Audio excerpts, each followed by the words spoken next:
Okay, Utah Jazz, they come back down to earth, and I know you want to give me grief on this because I made a joke on Twitter. A joke.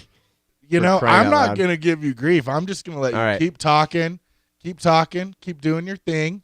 But I do want to say, me look smart. What is it? Clinton Knight, 33, on Twitter. He agrees with you. Maybe not the 4 years, but he said he's on the fence of whether the Jazz will make the playoffs next year. I said I'm fully in. I fully believe they will.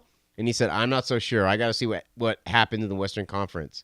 Right. I mean, so he's with you. Yeah, well, smart man. Let me tell you this. The Jazz played well through a stretch where they played a lot of teams that were undermanned or below average. Right. They did. NBA. And they played well, and they dominated those teams. That's the first step to being a good team, right? And I agree with you on that. I'm impressed. I'm happy. They've come back to reality since then. And the main contention that I had in our previous discussion about this and could plague them next year and for another year even is at the point guard position. They're not getting the run they need. Whether it's Trey Burke or Dante Exum, they're not getting the job done, okay? Right now they're not. Yeah, right now they're not. They will. And everyone is. The problem is Trey Burke is not a point guard that's going to fit in to a system that Quinn Snyder has in place. Dante Exum might. Maybe they'll adjust. The system needs to be adjusted maybe. I don't know if it's possible based on the offense they've run, but it needs to be because neither of those guys are the prototypical point guard that he was brought up coaching, whether it was at Duke or in his NBA assistant coaching career.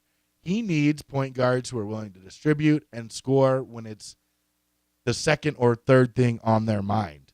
And when you have Trey Burke and Dante Exum a little less, but he's 19. I think he's still nervous about being in the NBA, given where he's come from. Trey Burke is more in line with, and I'm not saying he's as good as, but his style and my attitude from the outside looking in, watching the games is he's more in the vein of Allen Iverson. Sure, he'll pass when it's there, but he's going to take a lot of shots, and he's going to take a lot of tough shots. You're right. Because he dribbles too much. You're right, but that's the NBA we live in now. Like the Jerry Sloan days, the John Stockton days, those are gone.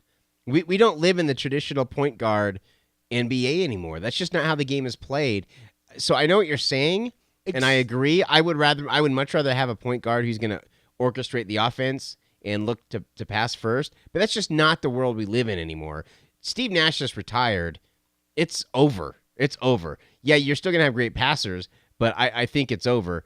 I think both of these point guards can be the guy. I think you may be jumping to judgment a little too quickly because they're both very, very young. And I think the potential, the upside that I've seen with their game so far is big. And I think they can be really, really good. Well, they can, but they have to change their mindset. Look. I disagree. Okay, who is our offense based around? I don't know. Who do you think is where are we gonna expect to see the most offensive production from the Utah Jazz next the big year? Men. Gordon Hayward and probably Gobert. Okay. Favors. Right. Favors. So those guys need to be more involved. I can't remember the exact stat, but I think it's, Trey Burke tries 14 shots a game, right? Right. He's shooting terribly. It's not even about the percentage, although obviously it is in some respects. But 14 shots a game for Trey Burke, who's an average shooter at best, right, is too many. Night in and out. That's what you're averaging. So it's going to be higher most of the time, actually, to keep that average up. And the assist, he only attempts to makes a pass, which could lead to an assist 8 times a game. Now, look, you're talking about, well, it's difficult to do it all. That's not the league we play in. I mean, Steph Curry. I'm going to throw out one example, right? Steph Curry, great player on a great team. Shoot first point guard. He averages 8 assists a game. Yeah, I know he does, but I'm not so sure if you actually he watch also the averages game. like 28 points a game or something 23. like that. Well, okay, whatever. Well, it's I'm 20. just saying. Like it's a big difference. He's a shoot first point guard. Yes, he can pass, and this is what I'm saying. He passes a lot though. To average 8 assists, you got to be You're passing not hearing a lot. me. You're not hearing me. You're not hearing me. Yes, he passes a lot, and yes, point guards will average more assists than normal. But we are in an era now where you're not gonna see the pass first guys anymore. You're just not. You're gonna see guys who are gonna be more like that. They're gonna shoot a lot. Yeah, they're gonna pass and get their assists, but they're gonna be prone to scoring more. And John Stockton, what was the big complaint about John Stockton for years? He needs to shoot more.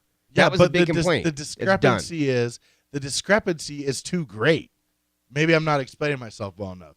The discrepancy for the opportunities that Trey Burke's looking to pass. I understand. Yes. And his shot selection I would agree with that. Too great. But I don't mind if he's taken, if we average 65 to 70 possessions a game, which isn't unrealistic in a basketball game, even greater most of the time, I don't mind if he's taken 8 to 10 shots, okay, and passing 8. But that's not going to get him. That's going to get him 5 points. That's not going to be enough. So 8 to 10 shots is going to get him 5 points? Yes. Then he shouldn't be in the NBA. If you're taking 10 shots a game. Oh, excuse me. 10 points. Excuse me. Sorry. 5 baskets was what I meant. Okay. So 10 points. So, yes, I understand what you're saying, and I agree. At this point, the discrepancy is too big. He is freaking in his second year, man. He is young. You got to give this kid time to develop. How he's playing now is not necessarily how he's going to be playing in 2, 3, 4 years down the road. Well, and I agree. I mean, and when we talked about this, I said the two guys I need to see something from is Trey Burke and Dante Exum. And, 2 weeks later, I'm even less convinced because neither of them. But that's 2 weeks. You got to give him. And I'm willing to, but we're talking about current day situation and my big concerns for the Jazz. And that is that, will they? I mean, how long do you give Trey Burke? He's a liability defensively because the guards are only getting bigger. And true, but defense is not this team's problem. Defense, they are killing it. They had a streak of like 20 games where they held teams under 100. I'm not worried about the defense. Most of that is due to Gobert. But if he's not contributing, no, it's not because Gobert wasn't even playing. He wasn't starting most of those games. Cantor was. Okay, if we looked at his minutes, I bet you they're more than Cantor. Sure, he helped definitely, but honestly, I'm not worried about the defensive part. Well, you should be. I'm far more worried about the offensive production. Far more worried. That should be everyone's. If you're talking about concerns moving forward, I don't know how anyone looks at this team and says, I'm really worried about the defense. You got to say, I'm worried about where they're going to get points. Because if Gordon Hayward's struggling, no one else is picking up the slack. No one. I mean, sure. But the concern is, do they fit into the scheme? Can they? That is the question. How quickly will they grow? I mean, you're telling me our sort of pseudo bet is that you're predicting them to make the playoffs next year. Sure. Are you expecting to see that leap, or do we need to get help? That's the question. I mean, that's the answer. The answer is we're probably going to need to get help. So that means we're going to probably lose some 3 and 4 guys in that position range who won't be on our bench next year, because right now, who's mentoring those guys?